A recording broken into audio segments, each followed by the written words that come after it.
You might not like this if you're a driver for any ride-hailing app like Uber, Bolt, Little Cab, you name it. Because right now, those apps are working directly with KRA to enforce tax compliance.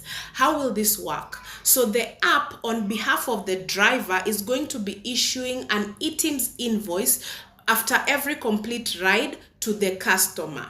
So what is the impact of this on the driver? So that means that the driver will now be expected come year end that they file their income tax returns based on the sales data that has been transmitted via eTIMS, which means that for every complete ride that you make, that amount is registered as an income. So for you as a driver, you're supposed to keep proper records of all your expenses such as fuel, such as repairs, such as commissions that you have paid out to people that you've given the cab to, and any other expenses that you can track. So that is now your responsibility to keep those invoices. Another thing, if your sales revenue surpasses 5 million shillings in a 12-month period, then you will be required to register for VAT. You may choose to register for VAT voluntarily, but you will be required to register if your revenue has surpassed the 5 million threshold. So drivers may not like this, but KRA has an agenda, and their agenda is to make sure that they meet their revenue targets, their revenue collection targets. So now they're targeting digital drivers in the apps, but this process will still keep flowing into other sectors of the economy.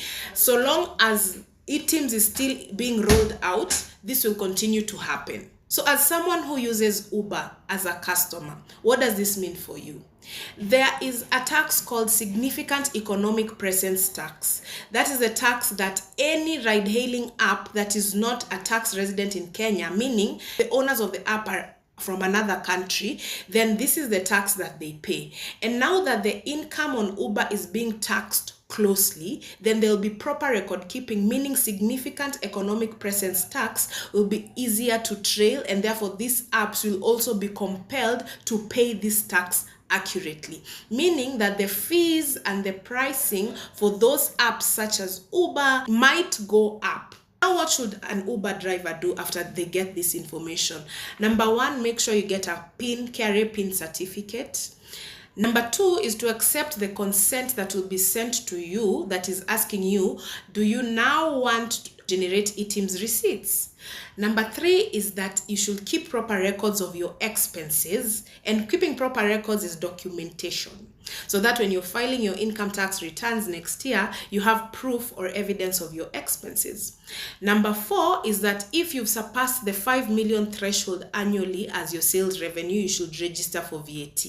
And last but not least, file your income taxes accurately next year. So I hope this information is helpful. If you need more information, join our September taxation class where we cover many things to do with taxation by sending me a direct message. Also, you can DM me if you have any questions.